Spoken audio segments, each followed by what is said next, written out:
around the country growing concern over what's beginning to look like a repeat of the disinformation campaigns that helped elect Donald Trump in 2016. Concern that the same kinds of dishonest, divisive, and race-baiting attacks waged on social media against Hillary Clinton in the last election are now targeting 2020 Democrats.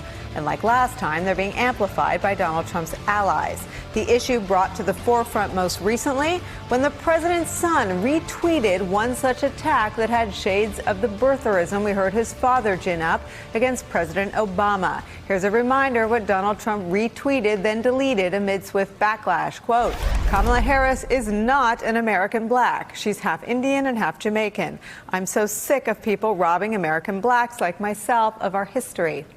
Offensive enough that Junior shared it at all, but the story behind the original tweet and its author, Ali Alexander, takes on an even more sinister tone. New York Times reporting this, quote, for people like Mr. Alexander, an alt-right fringe figure, the entire point of commenting was to go viral and counteract any progress made by a Democrat like Ms. Harris, because his tweet was elevated by valuable surrogates like the president's son.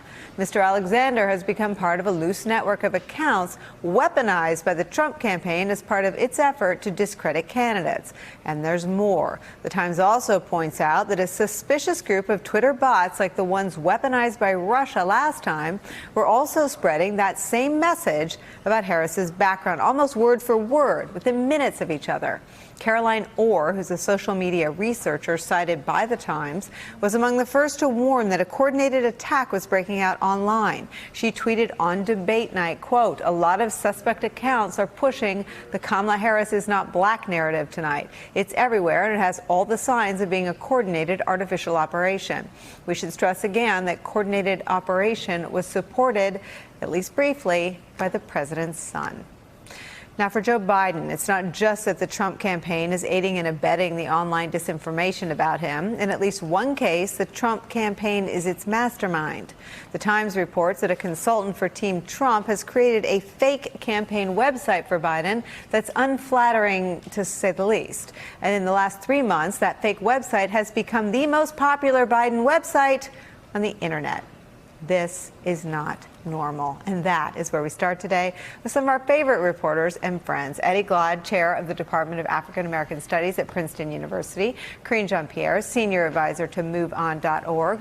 Former chairman of the RNC, Michael Steele, and Joy Reid, host of AM Joy here on MSNBC, and author of the brand new book, The Man Who Sold America, Trump and the Unraveling of the American Story, which we'll get to later in the hour. But Joy, let me start with you. I have always been concerned, and I've said it on this show before, that going back to the Republican primary in 2015, no one, not one of the 16 Republicans who ran against Trump, not Hillary Clinton, ever figured out how to address and combat the asymmetry of running against someone like Donald Trump. Yeah, absolutely. I think the Clinton campaign just presumed that the American voter would sort it out and they could tell things that weren't real from that were real. But you have to remember that if you read the Mueller report, the first half of it describes what essentially amounts to a voter suppression campaign aimed largely at black voters, in which they injected anti-Hillary memes, the super predator, repeating that over and over and over again to make it sound like she almost wrote the crime bill or voted for the crime bill when she was just first lady. The goal was not to get black people to vote for Donald Trump. It was to get them to not vote. It's to the voters suppress themselves. So you've seen the same thing aimed at Kamala Harris. And it didn't just start with the debates. This happened in January. The minute she launched, just a slew of online activity accusing her of not being really genuinely African American, attacking her on the basis of her parents' immigrant status and on the basis even of her marriage. That started in January. And when I interviewed Kamala Harris, I asked her if the campaign was ready for an online sort of cyber attack against her. And what worried me a bit was that the campaign seemed to say, or she seemed to say, I think we're ready for it. And she's expressed a lot of confidence, which is good. I think you're supposed to express confidence. But what I worry about is that writ large, I'm not sure the Democratic Party understands the scope and the scale of how this is going to work, and that it's going to be on steroids versus the way it was in 2016. I hope they're ready. I hope she's right, that her confidence is warranted. But it's intense, and it's going to get worse. And, in another era, you ran a major political party. And, we're so old that when you did that and I was on the president, we were worried about our mailers going to the right home. Micro-targeting was our innovation. Right. I mean, we now have these concerns. And there's something really backward about the campaign having to worry about this. It should be your government, your president should be protecting the country from an attack, because these are attacks not just on Kamala Harris, this is an attack on the American democracy. Well, I think that would require an acknowledgement by that government and the head of that government that this is a problem. Yeah. And so when you have that level of denial still in play going into the next political cycle, presidential political cycle, campaigns do need to step up their game and become almost independent actors in the space. We're on a new platform, a new frontier here, where it is at least under this administration, signals given to foreign adversaries, hey, come play. Back doors open, come on in any kind of way you can. Just make sure you pick the right side. Yeah. We don't want you. But so I think the campaigns need to up their expectation game here of themselves. And not even rely on their respective parties, Democrats or Republicans, to actually get this right. And I guess the corollary to that is when the Obama administration figured out that the Russians were in our elections, they went to brief Congress, and Mitch McConnell said, no. Right. Don't say, shh. Should have been the first clue and warning in that moment by the administration. We need to go beyond that. We need to step into this space. We don't need to get McConnell's permission to warn the American people that we have a problem here. Could you ever imagine that you would have had to say that sentence? You shouldn't need McConnell's permission to warn the American public that Russia's coming for us. Amazing.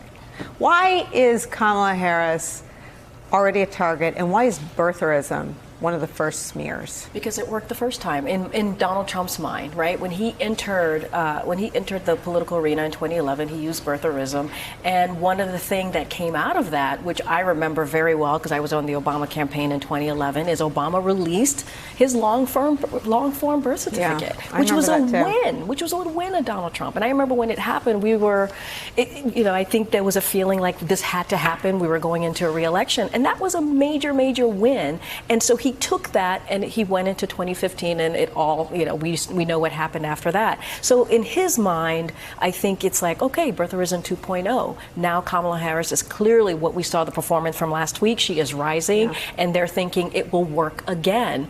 And there's a couple of things too. We were talking about how the campaigns need to really step up, and they should not rely on the party. I think that's really true. The other part of this that's really concerning is Donald Trump has raised more than $100 million in a quarter. So he is much more of a functioning campaign. Yeah. He has an operation, and we know that he's funding, in the Facebook arena. And so that's a concern to me as well. Like, we are going to be outfunded by the other side, and they're going to use it to do harm.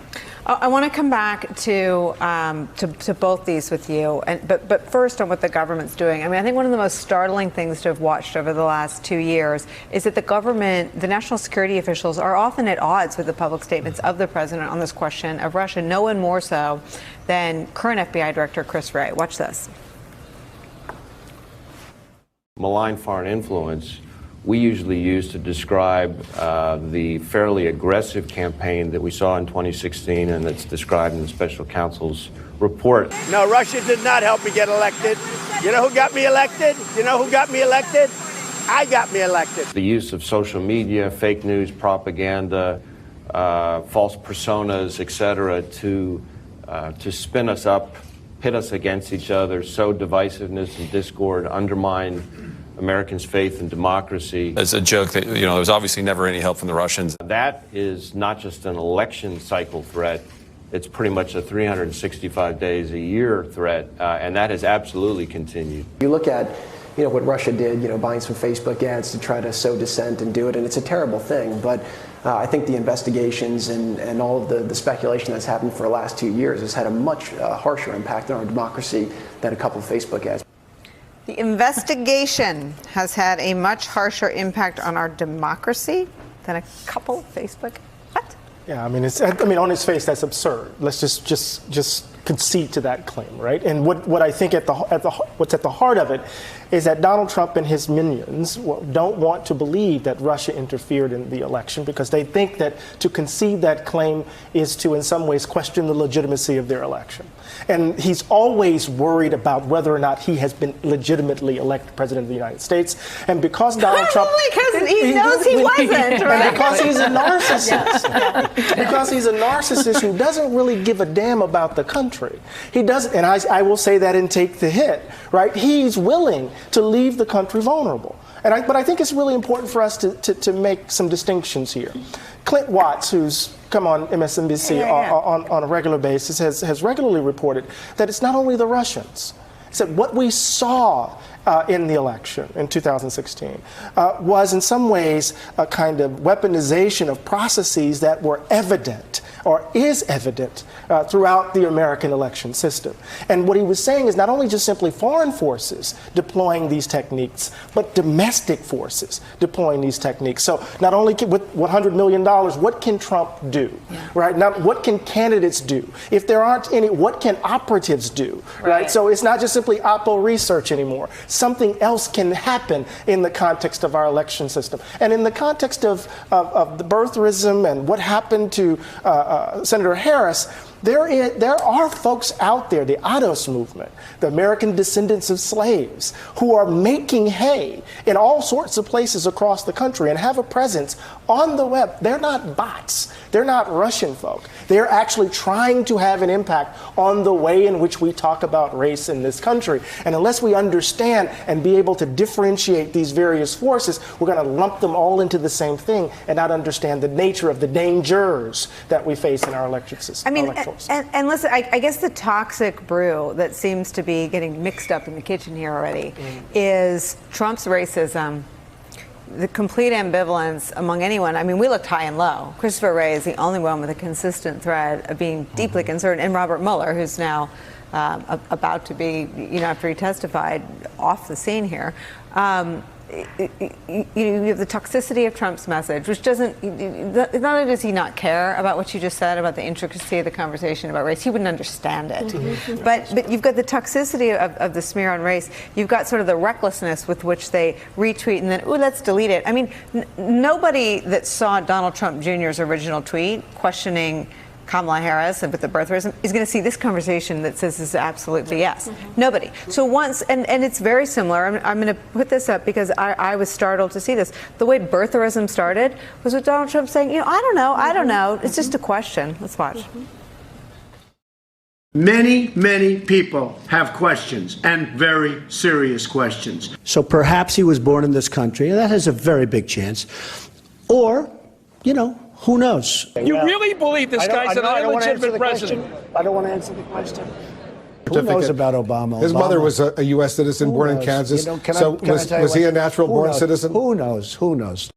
Who knows, Troy? Yeah, I mean, and the thing is, this actually dovetails with what you talked about with his legitimacy crisis. Donald Trump knows that he's a fake. He knows he wasn't rich when he was saying he was rich. He knows he wasn't a billionaire when he was saying he was a billionaire. He understood that, he couldn't really date Princess Diana for God's sakes, but he still said it. And he's constantly trying to prove to the real elites that he's one of them and that he should be there. And the person who's the focus of the sort of the trigger to his sense of illegitimacy is Barack Obama.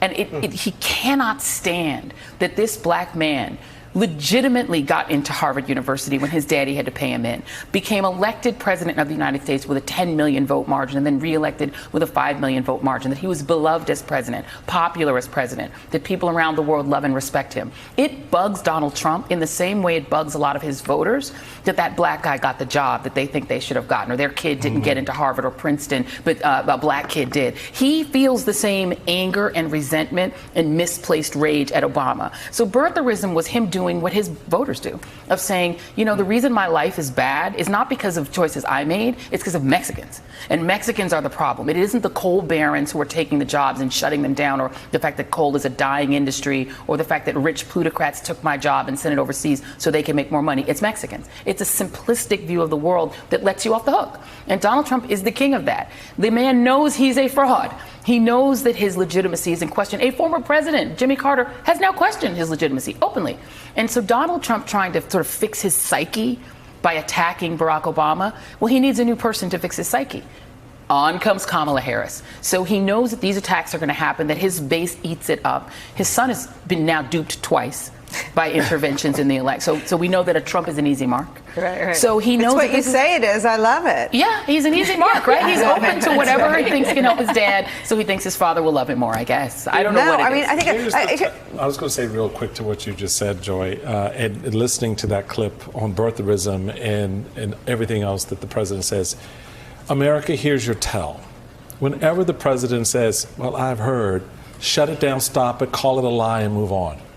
Because the next sentence, word, phrase out of his mouth will be a lie. It is not. I want to know who are all these people talking to him, telling him this information that he's now spewing out. Oh, I hear there were 500,000 people, not 50,000. I mean, if you're correcting, or that moment where he's correcting Putin, when Putin said 25 million people, that presumably the president of the country should know how many people died in World War II, and Trump comes back, well, I hear it was 50 million. Stop it.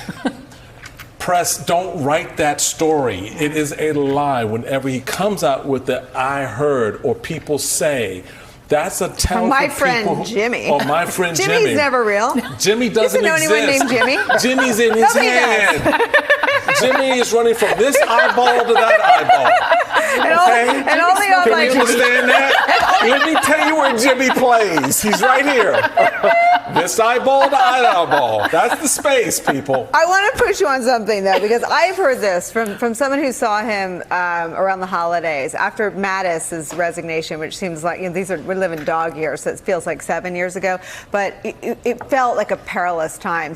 Oddly, it feels worse now. But after Mattis left, and as he was sort of laying the foundation for the government shutdown, which was a political and human calamity, this person was with the president and said that the difference between the president now and the president before he was elected is he doesn't know anymore when he's lying.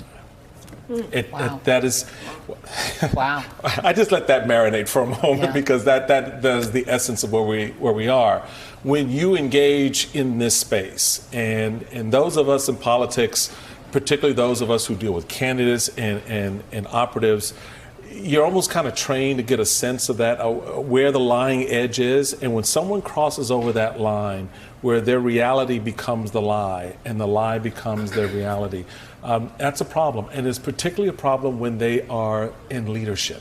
Mm-hmm. And when your staff and the people who are there to protect you, remember the conversations 3 years ago, all these folks who were going to come into the White House to the very best help people. us, the very best people. When you get to the point where the very best people Javanka can't deal with Jimmy, who's playing in between the two eyeballs, it's over.